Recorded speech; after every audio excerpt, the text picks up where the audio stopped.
দর্শক শ্রোতা মণ্ডলী, আপনারা দেখছেন বরাক সংবাদ। এই মুহূর্তের একটি সংবাদ নিয়ে আপনাদের সম্মুখে উপস্থিত আমি খয়রুল।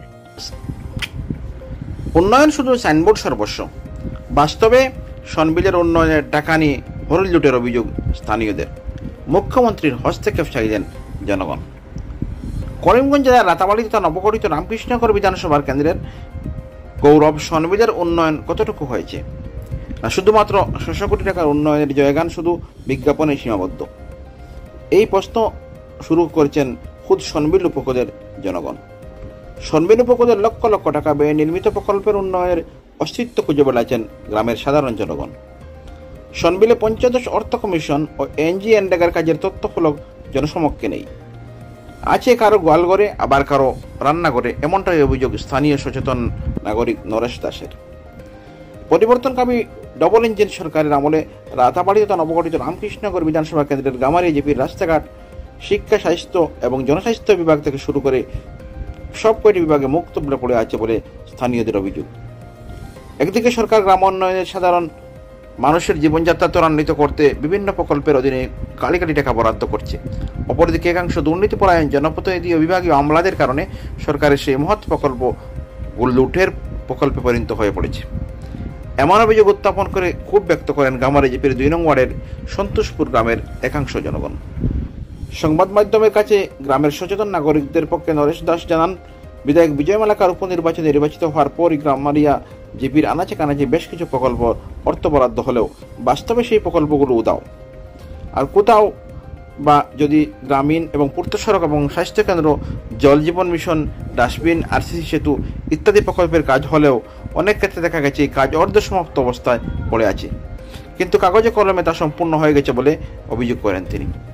এ ব্যাপারে বোয়ালালা সেতু, ছোটকোনা কালীবাড়ি সড়কের বাঙ্গন, কালীবাড়ি গোপিকানগর অর্ধসমাপ্ত সড়ক এবং সন্তোষপুর এলপি স্কুল থেকে অম্বিকাচরণ দাসের বাড়ি পর্যন্ত রাস্তা, কালীবাড়ি উত্তরপল্লী থেকে বাজার পর্যন্ত সেতুর কথা উল্লেখ করেন তিনি।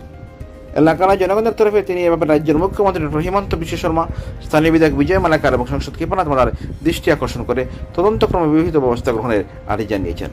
তিনি বলেন, খাজার দুর্নীতির কারচুপির অভিযোগ করলেও একাংশ নেতা অপপ্রচার বলে বিষয়টি অন্যভাবে মোড়গুলি দিতে অপচেষ্টা করেন বলে তিনি অভিযোগ করেন। দেখুন এই প্রতিবেদন। অনগোয়িং করেছে, আমি জিআরএসকে প্রশ্ন করেছিলাম, বলছে অনগোয়িং হয়েছে। সাইনবোর্ড কোথায় বলে আমি তো জানতে পারি না। আমি এখানের প্রতিনিধিগুলোকে জিজ্ঞেস করলাম যে সাইনবোর্ড কোথায়, বলে সাইনবোর্ড তো আরেকজনের গরুর ঘরে নিয়ে রাখা হয়েছে। অনগোয়িং করে সাইনবোর্ড, আমি এটাই বার্তা দিতে চাই বর্তমান বিজয় মালাকার মহোদয়কে সোশ্যাল মিডিয়ার যুগে, যে তাইনের এই যে উপনির্বাচন ১৩ মাসের যে উপনির্বাচন পেয়েছিল, তারপরে ৫ বছরের নির্বাচনে আবার নির্বাচিত হয়েছেন, আবার ৫ বছরে নির্বাচিত হয়েছেন। ২০২৬ আগন্তুক প্রায় ১১ বছর অতিক্রান্ত হতে চলছে। সাইনবোর্ডই শেষ না উন্নয়ন হয়েছে তাই বাস্তব রূপটা দেখার জন্য। আমি সন্তোষপুর ওয়ার্ডের কথাই বলছি, আমি বেশি দূরে যাই নাই। শুধু একটা ওয়ার্ডের মধ্যে ৪টা ৫টা ২০২০-২১-এ আমার এখানে আমার সন্তোষপুর ওয়ার্ডের 2টা রিংওয়েল এক জায়গাতে, পঞ্চায়েতের তখন পঞ্চায়েত ছিল 2015 ফাইন্যান্সের, 2020-21-এর কাজ আদা হয়েছিল, আবার ভেঙে গুটিয়ে জমা করে রেখেছে। 2 বছর পরে যখন ওয়ান ম্যান কমিটি হয়েছে, পঞ্চায়েত টার্ম শেষ হয়ে গেছে, ওয়ান ম্যান কমিটি হয়েছে, তখন আবার কাজ করতে আসলো। আসার পরে আমি বললাম সাইনবোর্ড টাঙাও।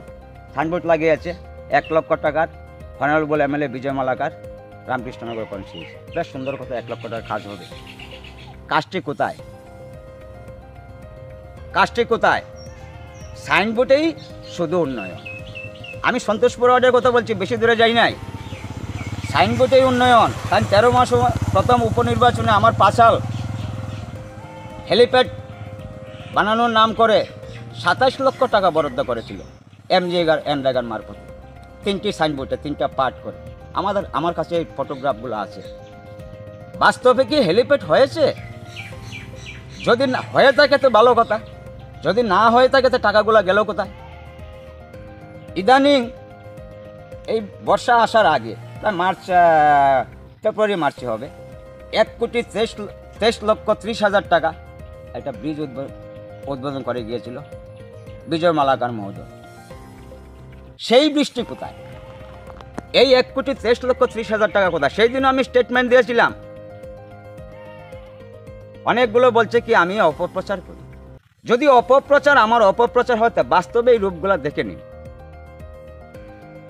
বাস্তবে রূপগুলো দেখে নিন। কি আমি যতগুলো সাইনবোর্ডের কথা বলছি, এখন আবার দেখছি কি আগন্তুক নির্বাচন আসছে 2024, প্রায় 8-9 মাস বাকি আছে, ইলেকশন শুরু হবে।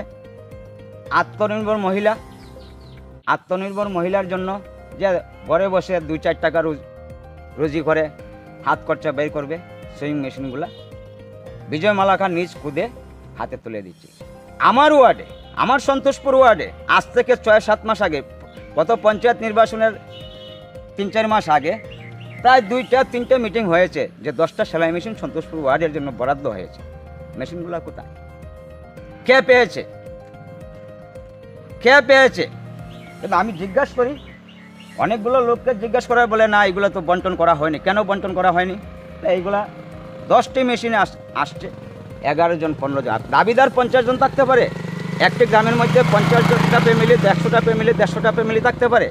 150টা ফ্যামিলি তো 150টা তো বরাদ্দ হবে না। 2টি বরাদ্দ হয়েছে, 2টি উপযুক্ত। আমার কথা হলো উপযুক্ত মানুষের, 2টি উপযুক্ত গ্রামের মধ্যে মানুষের পাওয়া উচিত ছিল। সেই 10টা সেলাই মেশিন আজ পর্যন্ত কেন বরাদ্দ হয়নি? এই বন্টন করা হয়নি।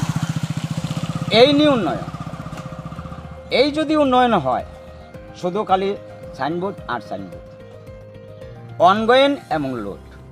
সাইনবোর্ডের অর্থ হচ্ছে অনগোয়িং করো, লুটের করো। আর 2020-21-এর 15 ফাইন্যান্সের আমি যখন বিডিও মহোদয়ের কাছে গিয়েছিলাম, তখন আমাকে বলেছিল, আমি যখন প্রশ্ন করেছিলাম, বলে দেখেন ফাইল দেখেন, সবগুলি কাজ 15 ফাইন্যান্সের কাজ কমপ্লিট হয়ে গেছে এবং অডিট হয়ে গেছে, চ্যাপ্টার ক্লোজ হয়ে গেছে। আমার কাছে কোনো পেন্ডিং পয়সা নেই, কোনো কিছু। কিন্তু বাস্তবে কি কাগজপত্রেই সমাপ্তি উন্নয়ন, না বাস্তবে উন্নয়ন?